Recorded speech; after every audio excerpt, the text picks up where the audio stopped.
महाराष्ट्र की total 48 seat है। 48 seat में 17 सीट कांग्रेस ने लिया है, 22 सीट उद्धव ठाकरे साहब को गया, 1 सीट उन्होंने दूसरे पक्ष को दिया है, 21 सीट पे उद्धव साहब लड़ रहे हैं।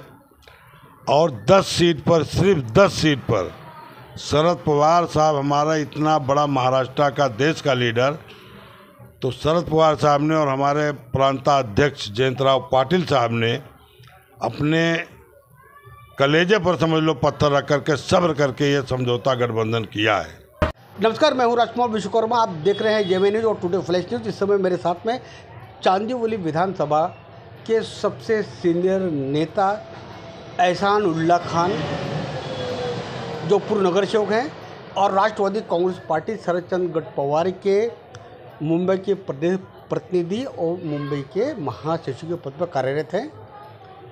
आखिरकार आज गुरुवार की देर शाम इंडिया अलायंस के उम्मीदवार रूप में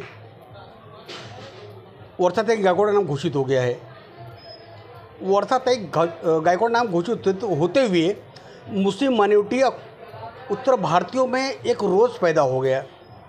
उस सारे विषयों चर्चा करने के लिए हम बैठे हुए हैं, क्योंकि माइनॉरिटी के भी हैं एहसान उल्ला खान और उत्तर भारतीय भी है। सारे दोनों विषयों चर्चा करेंगे। एहसान भाई, महागठबंधन इंडिया अलायंस के उम्मीदवार तौर पर वर्षाताई गायकवाड़ की उम्मीदवार घोषित कर दी गई है और आज भारतीय जनता पार्टी के एडवोकेट उज्जवल निकम जी की घोषणा हो गई है।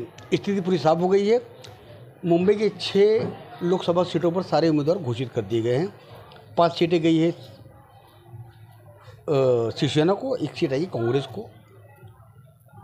अब क्या कहना चाहेंगे? एक तरफ लोगों में एक निराशा है उत्तर मध्य मुंबई को लेकर कि माइनॉरिटी को एक भी सीट 48 महाराष्ट्र सीटों में नहीं दी गई है और एक भी उत्तर भारतीय चेहरों को नहीं दिया गया है। इस पर आपकी क्या प्रतिक्रिया है? ऐसा है कि जो गठबंधन हुआ है, शिवसेना उद्धव साहब ठाकरे, कांग्रेस पार्टी और राष्ट्रवादी कांग्रेस पार्टी शरद चंद्र पवार साहब के बीच में, महाराष्ट्र की टोटल 48 सीट है। 48 सीट में 17 सीट कांग्रेस ने लिया है, 22 सीट उद्धव ठाकरे साहब को गया, 1 सीट उन्होंने दूसरे पक्ष को दिया है, 21 सीट पे उद्धव साहब लड़ रहे हैं। और 10 सीट पर, सिर्फ 10 सीट पर शरद पवार साहब, हमारा इतना बड़ा महाराष्ट्र का देश का लीडर, तो शरद पवार साहब ने और हमारे प्रांताध्यक्ष जयंतराव पाटिल साहब ने अपने कलेजे पर समझ लो पत्थर रख करके सब्र करके ये समझौता गठबंधन किया है। गठबंधन करने का मेन वजह यह है कि जो भाजपा की सांप्रदायिक ताकत है उसे रोकना है। नौजवानों की जो बेरोजगारी चरम सीमा पर है, कहीं ना कहीं बेरोजगारी को ख़त्म करना है, नौजवानों को रोजगार देना है। महिलाओं पर बेपनाह अत्याचार हुआ है, बलात्कार हुआ है, क्या क्या जुर्म उनके ऊपर ढाया गया है, उसको रोकना है। औरतों को संरक्षण देना है, बेरोजगारी को ख़त्म करना है, रोजगार देना है। जो जीएसटी इतना ज़बरदस्त लगाया है मोदी साहब ने, जो कफन पर तक को जीएसटी है, मुर्दा मर जाए अगर शमशान भूमि में जाए तो उस पर भी जीएसटी है। जिंदे पर तो जीएसटी सुना था, मुर्दे पर जीएसटी लेने वाली भाजपा सरकार है। इन सबसे त्रस्त होकर और जो भ्रष्टाचार चरम सीमा पर बैठा है, आपने देखा होगा पूरे देश से जितने भी भ्रष्टाचारी थे सब भाजपा के वॉशिंग मशीन में गए और भाजपा निरमा वॉशिंग पाउडर से धुला गया और सबके सब सफ़ेद हो गए, सब बरी हो गए, सबके केस खत्म हो गए, सबको क्लीन चिट मिल गए। जो देश का काला धन लाने की हमारे पंतप्रधान साहब मोदी साहब ने बात किया था, वो काला धन तो नहीं आया, लेकिन हमारे सफ़ेद धन जो है बेशुमार विदेश में चले गए। मोदी साहब के राज में 2 लाख भारतीय विदेश में जाके बिजनेसमैन बैठ गए, पैसे लेकर गए, बैठ गए। यहाँ तक कि नीरज मोदी जो पैसा लेकर भागा, मैंने सुना है कि हमारे पंतप्रधान मोदी साहब के प्लेन में बैठ कर गया है। और जो लोग देश का पैसा लिए हैं, विजय माल्या ने खुला स्टेटमेंट दिया, कि मैं तो भाजपा से मिलकर आया हूँ और भाजपा को चंदा देकर आया हूँ। इलेक्ट्रल बाउंड जो है, ये चंदा का जो हमारे पंत प्रधान साहब ने निकाला था, मोदी साहब ने, अमित शाह साहब ने, भाजपा सरकार ने, ये सबसे बड़ा दुनिया का घोटाला है। यहाँ तक कि गाय के गोश्त के नाम पर बकरे का गोश्त ले जाने वाले मुसलमानों को गाय का गोश्त कह के मार डाला गया, मॉब लिंचिंग किया गया। उसी गाय काटने वालों का जो बूचड़ खाना है, सब हिंदुओं का है, बड़े बड़े हिंदू भाइयों का है।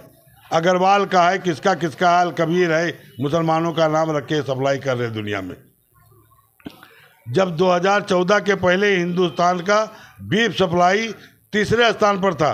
मोदी साहब के आने के बाद जो गौ माता को माता कहते हैं, वो 1 नंबर पर पूरी दुनिया में हम पहुंच गए। और उनसे 250 करोड़ चंदा, गौ माता को काटने वाले बूचड़खाना के मालिक से 250 करोड़ चंदा लिए हैं। ये करनी इनकी कुछ और है, कथनी इनकी कुछ और है। इनका नारा था सबका साथ सबका विकास। 15 लाख हम सबके खाते में देंगे, झूठ। सबका साथ सबका विकास, झूठ।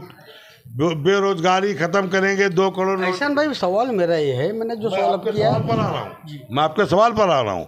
इनका नारा था कि 2 करोड़ नौजवानों को रोजगार देंगे, झूठ। इनका था कि किसानों का हम कर्जा माफ करेंगे, झूठ। किसानों का जो आय लागत लगेगी उसका 2 गुना हम ज़्यादा देंगे, झूठ। जितनी भी बातें हमारे भाजपा सरकार में हमारे पंत प्रधान माननीय श्री मोदी साहब ने बोला है, सब झूठ जुमला साबित हुआ है। जनता ऊब चुकी है। हिंदू मुसलमान, हिंदू मुसलमान, हिंदू मुसलमान, इंडिया पाकिस्तान, इंडिया पाकिस्तान, ये जनता ऊब चुकी है। अब आ गया वक्त सरकार बदलने का। इसलिए शरद पवार साहब ने, हमारे कांग्रेस पार्टी ने, राहुल गांधी साहब ने, या शिवसेना के उद्धव साहब ने, सब ने अपने आप को दबा करके और देश के हित में यह समझौता, महाराष्ट्र के हित में यह समझौता किया है। मुसलमान को 48 सीटों में एक भी मुस्लिम कैंडिडेट, उत्तर भारतीय कैंडिडेट नहीं मिलेगा आपको, इसे भी समझौता आप लोगों ने कर लिया है। ऐसा है साहब कि 21 सीटों पर शिवसेना लड़ रही है। नहीं, आपकी 10 सीटें हैं ना।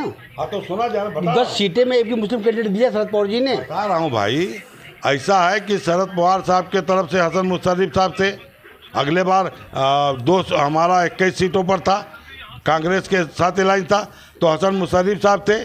और एक मुसलमान देखो कौन लड़े थे, वो भी लड़े थे, 2 मुसलमान कैंडिडेट लड़े थे। हमारी ये जो है बीड़ की वो है फौजिया खान साहब, वो हमारे राज्यसभा की मेंबर हैं। हमारे ऊपर इल्ज़ाम नहीं लगाया जा सकता। हमारी 10 ही सीट आया। हम बम्बई में हमारी 1 सीट की मांग थी कि 1 सीट हमको दिया जाए। हमारी बम्बई प्रदेश की अध्यक्षता है, बड़ी तेवर हमारी उनके पास है, राखी यादव साहब, उनके लिए ईशान मुंबई मांगा गया था। लेकिन उद्धव साहब ने कहा नहीं, मैं संजय दीना पाटिल को वादा किया, हमारे पार्टी में आया, राष्ट्रवादी छोड़ के शिवसेना में आया, तो हमने वादा किया था। और संजय दीना पाटिल चूँकि खासदार था आपके पार्टी से, तो सीट निकल जाएगी साहब।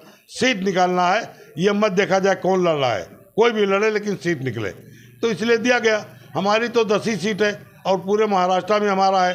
तो हमारे जो महाराष्ट्र के जो सबसे जीतने वाले कद्दावर लोग थे, उनको टिकट दिया गया है। जात पात धर्म को देख करके टिकट नहीं दिया गया। ऐशान भाई, प्रचार समिति से नसीम खान जी ने इस्तीफा दे दिया है। कितना नुकसान मार रहे हैं? अगर नसीम खान जी प्रचार नहीं करते हैं महाराष्ट्र के अंदर 48 सीटों पर जाकर, तो कहीं ना कहीं माइनॉरिटी के लोग नाराज होंगे और नुकसान इंडिया अलायंस को होगा। इस बात को मानते कि नहीं मानते आप? देखिए, नसीम भाई को टिकट मिलता तो बड़ा खुशी होता और बड़े उत्साह के साथ चुनाव भी लड़ा जाता। वही उत्साह के साथ चुनाव लड़ा भी जाएगा, ऐसा कुछ नहीं है। लेकिन अगर प्रचार नहीं करेंगे तो कहीं ना कहीं इंडिया अलायंस को नुकसान होगा कि नहीं होगा?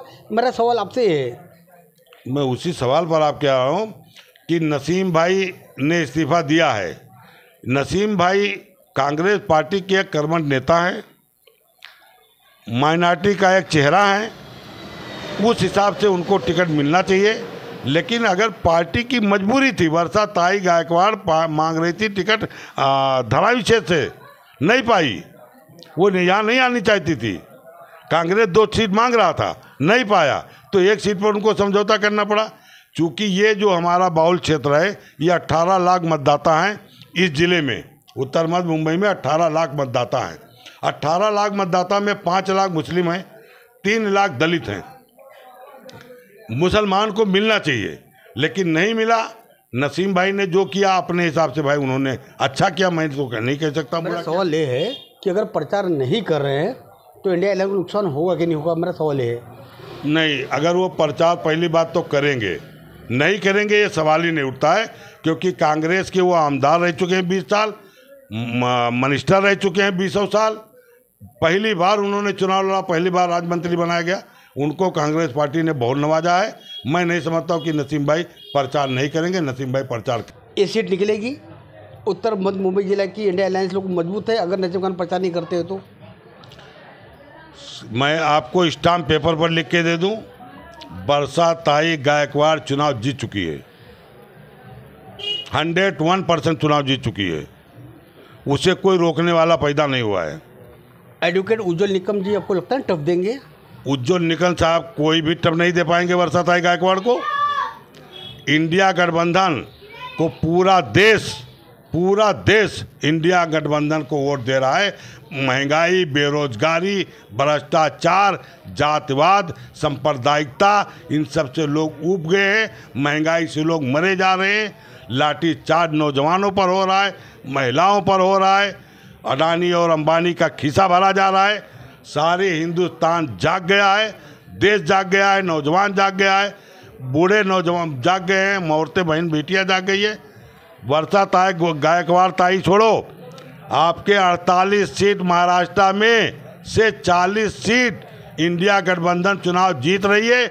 8 सीट भाजपा अलायंस को जीतना भारी पड़ रहा है और बम्बई के 6 के 6 सीट इंडिया गठबंधन चुनाव जीत रहा है। ये आखिरी सवाल, नसीम खान माइनॉरिटी की चेहरा तो है ही है मुसलमानों के, लेकिन एक उत्तर भारतीय चेहरा भी है। अगर नसीम खान नाराज होते हैं तो माइनॉरिटी लोग भी बहुत बड़ी अक्सरियत नाराज होंगे, उत्तर भारतीय भी नाराज हो रहे हैं। इसका असर आपको लगता है उत्तर मध्य मुंबई जिला के अंदर मतदान में या जीत में पड़ेगा? नहीं, अगर नसीम भाई नाराज होते तो कुछ ना कुछ तो असर पड़ेगा, ऐसा नहीं कि असर नहीं पड़ेगा। लेकिन नसीम भाई नाराज हो ही नहीं सकते हैं। उन्होंने जो इस्तीफा दिया है, उन्होंने जो नाराजगी व्यक्त किया है वो बहुत सही किया है, गलत नहीं किया है। हक मिलना चाहिए था, नहीं मिला, उन्होंने नाराजगी में किया। लेकिन नसीम भाई मैदान में 100% उतरेंगे, क्योंकि नसीम भाई को भी जातवाद को रोकना है, सांप्रदायिकता को रोकना है। देश के लोगों से मोहब्बत है, माइनॉरिटीज़ के लोगों से मोहब्बत है, तो नसीम भाई को मैदान में आना पड़ेगा। इथे एहसानुल्लाह खान साहब जो उन्होंने कहा जो अपना इस्तीफा दिया है प्रचार समिति के पद से, बहुत जल्दी वापस ले लेंगे और वापस पुनः एक बार वो चुनाव मैदान में उतरकर इंडिया अलायंस के मुद्दों को प्रचार करेंगे, ऐसा उन्होंने अपना विश्वास जताया। अब देखना होगा कि नसीम भाई कितना जल्दी इनके इस विश्वास पे कायम होते हैं। एक बड़ा दिलचस्प विषय होगा। आज और अभी के लिए बस इतना ही।